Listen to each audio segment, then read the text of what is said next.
Super brother, అల్టిమేట్గా వచ్చేసింది. So every task కూడా చాలా ఉత్కంఠంగా ఉంటుంది. ఎవ్రీ పర్సన్ ఒక ఫైటర్లా కాకుండా ఒక బిగ్ ఫైటర్లా ఫైట్ చేస్తున్నారు. ఇప్పుడు ఉన్న 7 మెంబర్స్ కూడా ultimate contestants in Bigg Boss 9. ఒకరికి మించి ఒకరు గేమ్ ఆడుతున్నారు. వీళ్ళకి వాళ్ళు సపోర్ట్ చేస్తూ, వాళ్ళకి వీళ్ళు సపోర్ట్ చేస్తూ, తన కప్పు వైపు తాను పరిగెడుతూ ఎవ్రీ వన్ అల్టిమేట్గా కిల్లింగ్ పర్ఫార్మెన్స్ అయితే ఇస్తున్నారు. రీసెంట్గా ఏంటంటే హౌస్లో కామనర్స్ వచ్చారు. అంటే కామనర్స్ అంటే లైక్ ఆడియన్స్ వచ్చి కొంతమంది అడగడం జరిగింది. అందులో తనుజని తిట్టడం జరిగింది ఒక కామనర్ వచ్చేసి. సో నువ్వు ఏం ఆడుతున్నావు, నీకు ఎందుకు ఓట్ చేయాలి, అసలు నువ్వు గేమ్ ఆడట్లేదు అని చెప్తే తను తెలమోగం వేస్తాడు. దీని గురించి ఏం చెప్తాను. యాక్చువల్గా Tanuja she's very big fighter in Bigg Boss 9 contestant. Because ఎందుకంటే ఆమె ఫస్ట్ నుంచి లాస్ట్ వరకు ఒక కన్సిస్టెంట్ ఫైట్ చేస్తూనే ఉంది. ఏ బాండింగ్ ఫామ్ చేసినా తన గేమ్ వరకు వచ్చేసరికి ఆ బాండింగ్ క్లియర్ చేస్తుంది. ఒకవేళ ఆమె గేమ్లో లాస్ అయినా సరే ఆ ఎమోషన్స్ బయటని అప్పటికప్పుడే ఎక్స్ప్రెస్ చేసేసి నార్మల్ పొజిషన్కి వస్తుంది. చెప్తున్నా ఎందుకంటే తనుజ ఎప్పుడు ఫస్ట్ నుంచి ఇప్పుడు 14th వీక్ వరకు she was first place in voting. అది కొంతమందికి నచ్చట్లేదు, ఆడియన్స్ కావచ్చు, కొంత పిఆర్లకి నచ్చకపోవడం వల్ల ఆమెను అలా అంటున్నారు. బట్ షీఈస్ పర్ఫెక్ట్ గేమర్ అని నా ఫీలింగ్. ఇప్పుడు ఆ ప్రోమో రిలీజ్ అయింది కదా, అది ఇంపాక్ట్ చూపిస్తుంది ఏమన్నా voting? Yes, Sanjana and Emmanuel mummy కొడుకు అనే ఒక బాండ్ని అయితే ఫామ్ చేశారు ఈ బిగ్ బాస్ 9లో. ఆ బాండ్ అనేది జస్ట్ బాండ్ మాత్రమే. That is not a permanent bond, that is a temporary bond. So game వరకు వచ్చేసరికి అందరూ నార్మలే, ఎవరు సెల్ఫ్ డెసిషన్స్ వాళ్ళు తీసుకుంటారు. తల్లి అయినా తండ్రి అయినా ఫైట్ చేయాల్సిందే. ఇక్కడ ఎమాన్యుయల్ కూడా అన్నారు, తల్లి తప్పు చేసినా అదే అడుగుతాం, బట్ రిలేషన్ అయితే మెయింటైన్ చేస్తాం. నెక్స్ట్ సంజనా గారు గేమ్ కదా, గేమ్లో నేను ఫైట్ చేస్తాను, నా గేమ్ నాదే అని ఇద్దరు క్లియర్. అసలు అది గేమ్ అంతే, there is no any bond.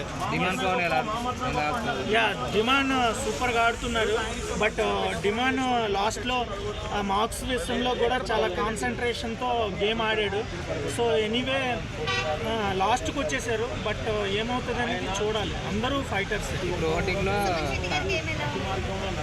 Suman Shetty గారు నార్మల్గా ఆడుతున్నారు. బట్ ఓటింగ్ అయితే వెరీ లీస్ట్ ప్రయారిటీలో ఉంది ఆయనకి. మేబీ ఆయన ఈ వీక్ ఎలిమినేట్ అయిపోతాడని నా. సో బర్నీ గారు లాస్ట్లో ఆయన ఇదే టికెట్ ఫైనల్ నుంచి ఎలిమినేట్ అయిపోయారు.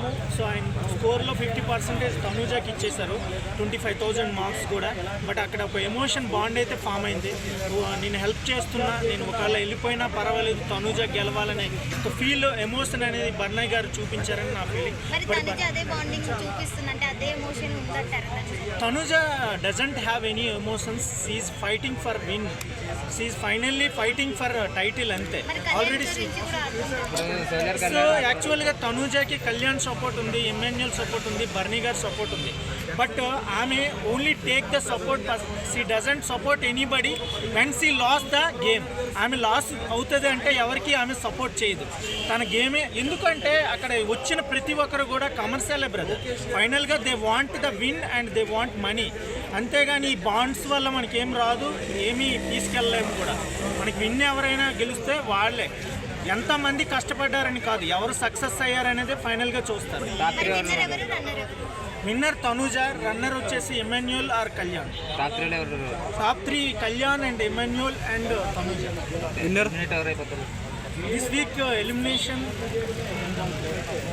సుమన్ శెట్టి. సంజనా గారు ఈ వీక్ అవరు, నెక్స్ట్ వీక్ అయిపోతారు. బట్ టాప్ 5 లాగా ఉండదు. But I'm very congested person and intelligent person and strategy player. But no one understand her feelings. Even ఆమె జైల్ టాస్క్లో కూడా 3 times షీ కేమ్ అవుట్. అది కూడా వాళ్ళు ఫైండ్ అవుట్ చేయలేకపోయారు. ఎంత ఇన్నోసెంట్ పీపుల్ అనడానికి అది ఒక ఎగ్జాంపుల్గా చెప్పొచ్చు. ఎందుకంటే she is playing always strategy, but no one understand what she is playing. ఆమె ఏం ఆడుతుంది అనేది ఎవరు అర్థం చేసుకోవట్లేదు. వీళ్ళు ఏంటంటే ఒక గొర్రె ఎటు వెళ్తే ఆ గొర్రెలన్నీ అటే వెళ్తున్నాయి, కానీ ఎవడు ప్లే చేస్తున్నాడు, ఎవడు ఇంటెలిజెంట్ ఆడుతున్నారు అనేది ఎవడు కూడా లేదు. బిగ్ బాస్ 9లో no one play the intelligent game, just they are playing to get the win అంతే. అందులో ఇంటెలిజెంట్గా ప్లే చేసింది సంజనా అనుకోవచ్చు అని నా ఫీలింగ్.